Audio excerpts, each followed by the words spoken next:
पीके अर्थात प्रशांत किशोर हाच तो माणूस ज्यानं 2014 मध्ये नरेंद्र मोदींना पंतप्रधान बनवलं। हाच तो माणूस ज्यानं 2015 मध्ये नितीश कुमार यांना बिहारमध्ये परत आणलं। हाच तो माणूस ज्यानं 2021 मध्ये ममता बॅनर्जी यांना बंगालमध्ये जिंकून दिलं। हाच तो माणूस ज्यानं केजरीवाल, काँग्रेस आदी कित्येकांसाठी काम केलं आणि वेगवेगळ्या राज्यांमध्ये सत्तेत आणलं।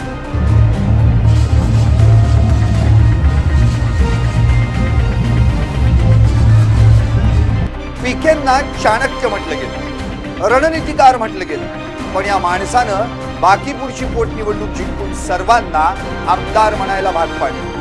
कोण आहेत हे प्रशांत किशोर, ज्यांनी आज भाजपच्या बालेकिल्ल्यात भाजपलाच तोंडावर पाडलं? पाहुयात प्रशांत किशोर यांच्या विजयाची A to Z स्टोरी। बाकीपूरमध्ये भाजपचं गर्वहरण, प्रशांत किशोर जिंकले।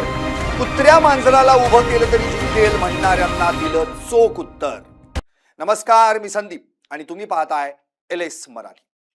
बाकीपूरमध्ये आम्ही कुत्र्या मांजराला उभं केलं तरी ते जिंकून येतील, भाजपच्या राष्ट्रीय नेत्याचं हेच वाक्य आज त्यांनाच महागात पडलं आणि जनसुराज पक्षाचे प्रशांत किशोर म्हणजेच पीके यांचा बाकीपूर विधानसभा पोटनिवडणुकीत 64,151 मतं घेऊन दणदणीत विजय झाला।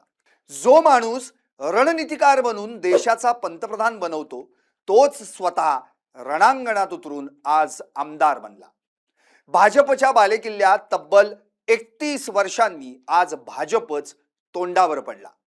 नितीन नवीन हे भाजपचे राष्ट्रीय अध्यक्ष बनून राज्यसभेवर गेल्यानं बाकीपूर विधानसभेची पोटनिवडणूक लागली होती।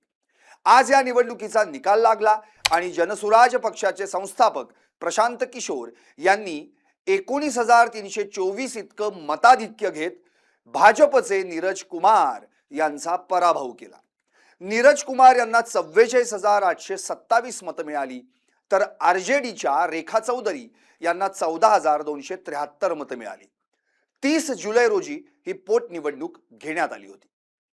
बाकीपूर बिहारच्या पाटण्यातील VIP मतदारसंघ। भाजपचे विद्यमान राष्ट्रीय अध्यक्ष नितीन नवीन यांची ही पारंपरिक जागा। या मतदारसंघातून सलग 4 वेळा आमदार म्हणून ते निवडून आलेत। त्यानंतर ते राज्यसभेवर गेले, पोटनिवडणूक लागली आणि आज निवडणुकीचा निकालही लागला। जनसुराज पक्षाचे संस्थापक प्रशांत किशोर, भाजपचे नीरज कुमार, आरजेडीच्या रेखा चौधरी यांच्यासह एकूण 25 उमेदवार रिंगणात होते, पण खऱ्या अर्थानं ही लढत झाली ती प्रशांत किशोर आणि भाजपचे नीरज कुमार यांच्यामध्ये। निवडणुकीपूर्वी भाजपचे नेते रविशंकर प्रसाद म्हणाले होते की बाकीपूरमध्ये कुत्र्या मांजराला उभं केलं तरी ते जिंकून येतील। हे रविशंकर प्रसाद बोलले नाहीत, तर भाजपला झालेला गर्व बोलून गेला आणि मग प्रशांत किशोर यांनी हाच धागा पकडला। तुम्हाला भाजप किती गृहीत धरतो बघा। पीके यांनी जातील तिथं प्रत्येक सभेत हे वाक्य उच्चारलं आणि आज जनतेनं निकालातून त्याचं उत्तर दिलं।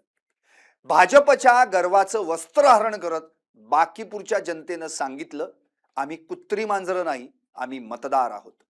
रणनीतिकार ते आमदार असा प्रवास करणारे पीके अर्थात प्रशांत किशोर आहेत तरी कोण? नाव प्रशांत किशोर, पण लोक त्यांना म्हणतात पीके। हाच तो माणूस ज्यानं 2014 मध्ये नरेंद्र मोदींना पंतप्रधान बनवलं। हाच तो माणूस ज्यानं 2015 मध्ये नितीश कुमार यांना बिहारमध्ये परत आणलं। हाच तो माणूस ज्यानं 2021 मध्ये ममता बॅनर्जी यांना बंगालमध्ये जिंकून दिलं आणि हाच तो माणूस ज्यानं केजरीवाल, काँग्रेस आदी कित्येकांसाठी काम केलं आणि वेगवेगळ्या राज्यांमध्ये सत्तेत आणलं। म्हणूनच पीके यांना चाणक्य म्हटलं गेलं, रणनीतिकार म्हटलं गेलं।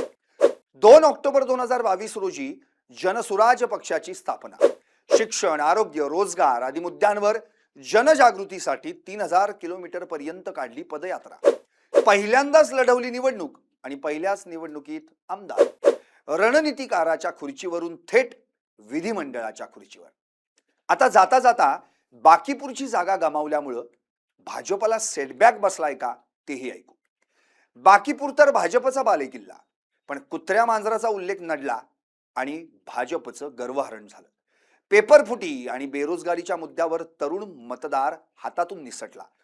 जेन झीची नाराजी ओढवून घेतली.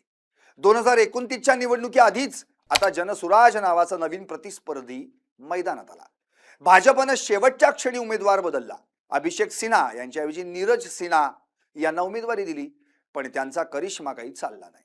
भाजपनं गुजरातमधलं मांजलपूर जिंकलं, पण बिहारमधलं हक्काचं बाकीपूर गमावलं. थोडक्यात काय, तर प्रशांत किशोर यांनी दाखवून दिलं की गर्वानं बोलणाऱ्यांना जमीन दाखवता येते. बाकीपूरचा निकाल हा एका जागेचा नाही, हा तरुणांच्या, शिक्षणाच्या आणि अभिमानाच्या विजयाचा निकाल आहे. तुम्हाला काय वाटतं? व्हा व्यक्त आणि पाहत रहा LS मराठी. फक्त